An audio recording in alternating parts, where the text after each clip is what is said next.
YouTube ప్రేక్షకులకు వీక్షకులకు అందరికీ కూడా నమస్కారం. కార్యక్రమాన్ని ప్రారంభం చేసేటువంటి ముందు మరి చక్కటి శ్లోకంతో కార్యక్రమాన్ని ప్రారంభం చేసుకుందాం.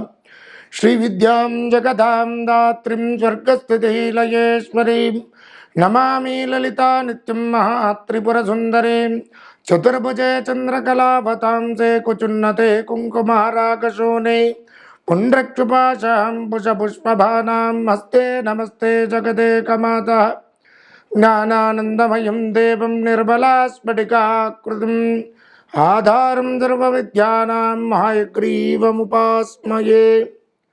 ఈరోజు కార్యక్రమంలో భాగంగా విశేషంగా మేషాది ద్వాదశ రాశుల వారికి దశమహావిద్యలలో మరి విశేషంగా ఏ రాశి వారికి ఏ విద్య బావుగా ఉపకరిస్తుంది మరి అనేటువంటి విషయాలు ఈ వీడియోలో తెలుసుకుందాం.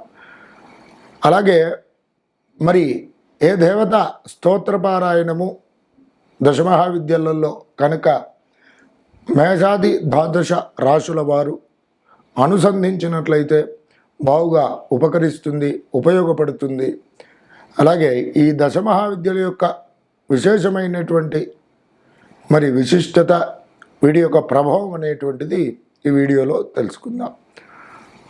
తులారాశి వారు దశమహావిద్యలలో భాగంగా ఏ విద్యను ఉపాసించినట్లయితే ఈ తులారాశి వారికి అష్టైశ్వర్య భోగభాగ్యములు కలుగుతాయి. అలాగే చేసేటువంటి వృత్తి వ్యాపారాదులలో బావుగా అనుకూలంగా ఉంటుంది, మంచి చక్కటి సత్సంతానాభివృద్ధి కలుగుతుంది అని గనక చూసుకున్నట్లయితే దశమహావిద్యలలో చివరిదైనటువంటి 10వ విద్య అయినటువంటి కమలాత్మిక మహావిద్య ఉపాసన గనక చేసినట్లయితే ఈ తులారాశి వారికి అభీష్టం అనేటువంటిది తప్పకుండా నెరవేరుతుంది. పద్మాసనంలో ఆసీనురాలై అమ్మవారు చక్కగా స్వర్ణ కాంతులతో ప్రకాశించేటువంటి దేవత ఈ కమలాత్మిక దేవి. ఈ అమ్మవారిని చక్కగా ఆరాధన చేసుకున్నట్లయితే వీరికి అష్టైశ్వర్య భోగభాగ్యములు తప్పకుండా కలుగుతాయి. అలాగే ఈ అమ్మవారికి మార్గశిర అమావాస్య తిథి అనేటువంటిది, మార్గశిర బహుళ అమావాస్య విశేషమైనటువంటి ప్రీతి పాత్రమైనటువంటిది అమ్మవారికి. కాబట్టి మార్గశిర బహుళ అమావాస్య రోజున చక్కగా తులారాశి వారు ఎవరైతే ఉన్నారో ఉపాసన చేయాలని నిశ్చయించుకున్నట్లయితే చక్కగా మంచి గురువును సంప్రదించి మంత్రోపదేశం పొంది అప్పటి నుండి అమ్మవారి యొక్క ఆరాధన ఉపాసన కనుక చేసుకున్నట్లయితే వీరికి విశేషమైనటువంటి భోగభాగ్యములు తప్పకుండా అనుభవిస్తారు. ఈ మరి కమలాత్మిక అని అర్థము గనక తీసుకున్నట్లయితే మహాలక్ష్మీదేవి అని అర్థము. ఈవిడనే మహాలక్ష్మి స్వరూపిణిగా భావించుకుంటూ మహాలక్ష్మి అమ్మవారుని గనక విశేషంగా పూజించినట్లయితే ఈ లక్ష్మీ స్వరూపిణిగా పిలువబడుతుంది అమ్మవారు.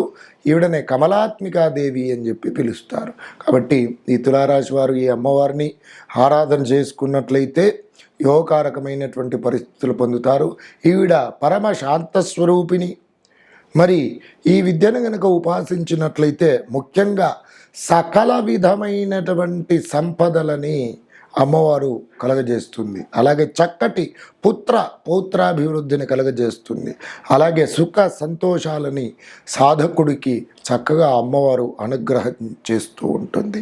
ఈవిడ మరి విశేషంగా అమ్మవారికి ఎరుపు రంగు పూలతో అర్చించడము, విశేషంగా కలువ పూలతో అమ్మవారిని గనక ఉపాసన క్రమములో మరి చక్కగా పూజించినట్లయితే ఈ తులారాశి వారందరికీ కూడా వివిధ రకాలైనటువంటి రుగ్మలతో ఎవరైతే బాధపడుతున్నారో వారందరికీ కూడా ఈ అమ్మవారు అనేటువంటిది చక్కటి అనుగ్రహాన్ని లభింపజేస్తుంది. కాబట్టి తులారాశి వారు 10వ విద్య అయినటువంటి దశమహావిద్యలలో కమలాత్మికాదేవిని ఆరాధన చేసుకోవడం కానీ ఉపాసనం చేసుకోవడం పూర్వకంగా మరి చక్కటి యోగకారకమైనటువంటి పరిస్థితులను పొందుతారు. తులారాశి వారికి దశమహావిద్యలలో భాగంగా ఏ విద్యను ఉపాసించినట్లయితే వీరికి ఉపయుక్తమైనటువంటి ఉపయోగ పరిస్థితులు ఏర్పడతాయి అనేటువంటిది ఈ వీడియోలో తెలుసుకుందాం. తులారాశి వారు ముఖ్యంగా ఏ నక్షత్రాలు వారు అవుతున్నారని కనుక చూసుకున్నట్లయితే చిత్తా నక్షత్రం 3, 4 పాదములు, స్వాతి నక్షత్రము 1, 2, 3, 4 పాదములు, విశాఖ నక్షత్రం 1, 2, 3 పాదముల వారు కలిసి ఏమిటి తులారాశి వారు అవుతున్నారు. వీరి యొక్క జాతక లక్షణాదులు కనుక గమనించినట్లయితే వీరు వేద బ్రాహ్మణులను, సాధు సత్పురుషులను, గురువులను, ఆచార్యులను పూజించేటువంటి వారు, మంచి ప్రతిభావంతులు, అలాగే సూక్ష్మమైనటువంటి శరీరం కలిగినటువంటి వారు. కండబలం కన్నా గుండబలం గొప్పది వీరికి. అలాగే దేహబలం కన్నా బుద్ధిబలం చాలా ఎక్కువగా ఉంటుంది. మరి ఇతరుల సహాయ సహకారాలు పొందకనే స్వతహాగా మంచి అభివృద్ధి పదంలోనికి వస్తారు. విద్యావంతులుగా చెప్పుకోవచ్చును. అలాగే సదాచారవంతులుగా ఉంటారు. ధనవంతులు, గుణవంతులు, బుద్ధిమంతులుగా చెప్పుకోవచ్చును.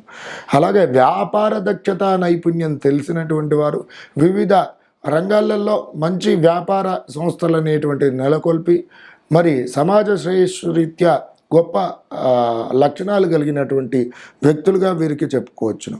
అలాగే వీరికి ఇంకా విశేషంగా జ్యోతిష్యం, వాస్తు, వివిధ ఆర్కిటెక్చరింగ్, ఇంజనీరింగ్ విభాగాలలో మంచి నైపుణ్యాలు కలిగినటువంటి వ్యక్తులుగా వీరిని చెప్పుకోవచ్చును. బంధువులు మంచి బంధుప్రియుడిగా ఉంటారు. స్నేహితులు అధికంగా ఉంటారు.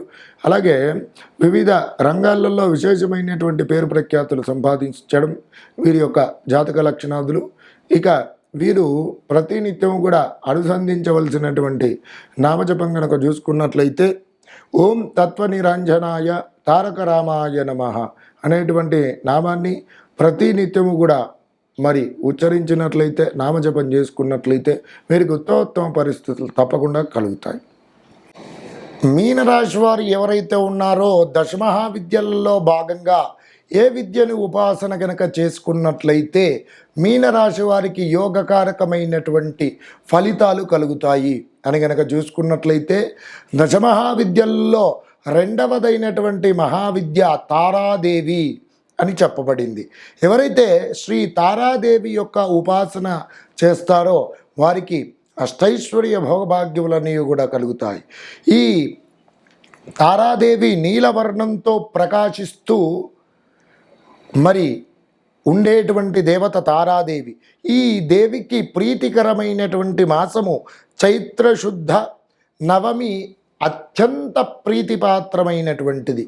కాబట్టి చైత్రశుద్ధ నవమి రోజున విశేషంగా ఎవరైతే ఉపాసన చేయాలనుకుంటున్నారో మీనరాశి వారు చక్కగా గురుముఖత మంత్రోపదేశం పొంది శ్రీ తారాదేవిని ఆరాధన చేయండి. సమస్త అష్టైశ్వర్య భోగభాగ్యములు అనేటువంటివి తప్పకుండా కలుగుతాయి.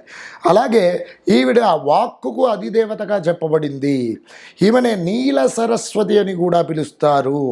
ఈ సాధన చేయడం వల్ల తారాదేవి సాధన ఉపాసన, ఈ తారాదేవిని ఆరాధించడం పూర్వకంగా మంచి వాక్పటిమ కలుగుతుంది. అలాగే మంచి కవిత రచనాశక్తి వస్తుంది. మంచి విద్యాబుద్ధులు నెరవేరుతాయి. అలాగే వాక్శుద్ధి కలగడము, శత్రునాశనము కలగడము, శత్రువులపై జయం కలుగుతుంది. అలాగే మంచి దివ్య జ్ఞానం అనేటువంటిది లభించే దేవతగా ఈ తారాదేవిని చెప్పబడింది. అలాగే ఐశ్వర్యం లభిస్తుంది, కష్ట నివారణ కలుగుతుంది, సమస్త కష్టముల నుండి అమ్మవారు బయటపడి వేస్తూ ఉంటుంది. అష్టైశ్వర్య భోగ భాగ్యములు అన్నీ కూడా ప్రసాదించే దేవత శ్రీ తారాదేవిగా చెప్పబడింది. ముఖ్యంగా నీల సరస్వతిగా పిలుస్తారు.